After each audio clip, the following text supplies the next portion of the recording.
I picked up a truckload of stuff. First, let's check out this pair of California Speeds. Looking inside both of them, they have the same issue. The monitor chassis are straight up gone. This one, the pins are just completely broken off from the neck board, so even if I had the chassis, it wouldn't plug in or work. It also looks like whoever moved these did not unplug their link cables first, because they've been violently ripped out of their ports on both sides, so these ain't gonna link without repairing or replacing these boards. We can at least see if the games will boot and play blind.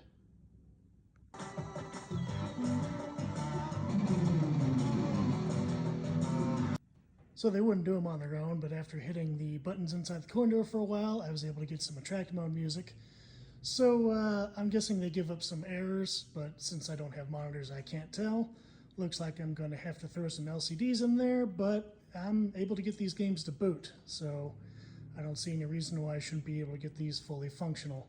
If I'm unable to repair those boards, I do think I have replacements here in the shop, so I don't see any reason why I shouldn't be able to get this to be a fully working linked pair of California Speeds. Next up, Maximum Force. This one is also missing its chassis, which is a little bit more of a problem since I can't just throw an LCD in it. This would take a Neotech chassis.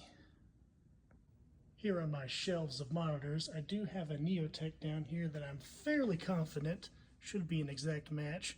I should be able to pull that chassis off and install it without having to swap out the tubes. I don't know if this chassis works, but I can always install it and find out, and repair it if it doesn't. At least everything else seems to be here, so let's see if it plays blind. It does seem to play. I will set this project aside for now, but when I do get to it, I can pull that chassis, and I'll go ahead and order a kit so that I can upgrade this from Maximum Force to also play Area 51. I've even got a marquee for that hanging up here in my showroom, so I can just make the swap. Next is this Bally Motor Dome Pinball. The game will boot, and you can start it, but the flippers don't seem to work, so since you can't select a skill level, you can't get the ball to kick out and actually start the game.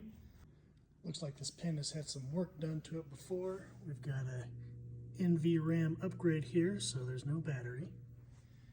And we've also got this Golf Pinball keypad in here, so that's not original. This side art and playfield are also in pretty good shape. The reflection from my ceiling is not helping though.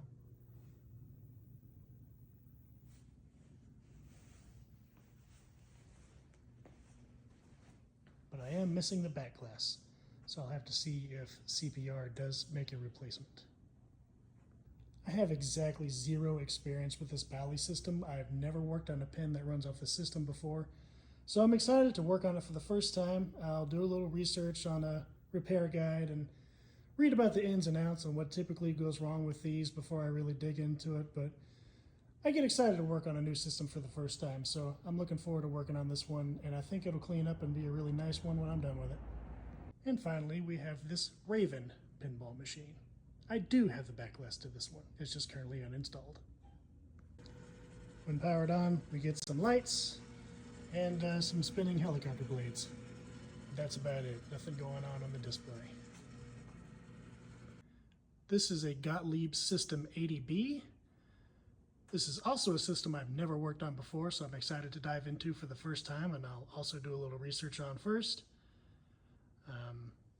The way it's doing very little when it's powered on, I'll check power and connections and all that fun stuff before I get too crazy, but it's also going to be another first time for me, so I'm going to have a lot of fun playing around with this one. That glass is pretty worn. You can see where it's kind of flaked apart and been taped together in the middle, so I might just find a replacement for that. There's also the piece that's missing that goes in front of the display. But the side art and playfield seem to be in pretty good shape.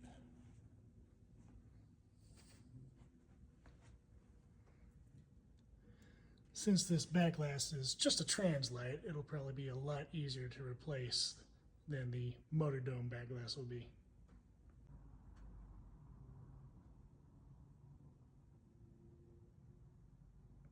And there you have it. I don't see any reason why all of these machines shouldn't be fully working and absolutely beautiful once I'm done with them. Stay tuned to see some videos where I do that thing I just said. Follow me to see what I fix next. It might be one of these things.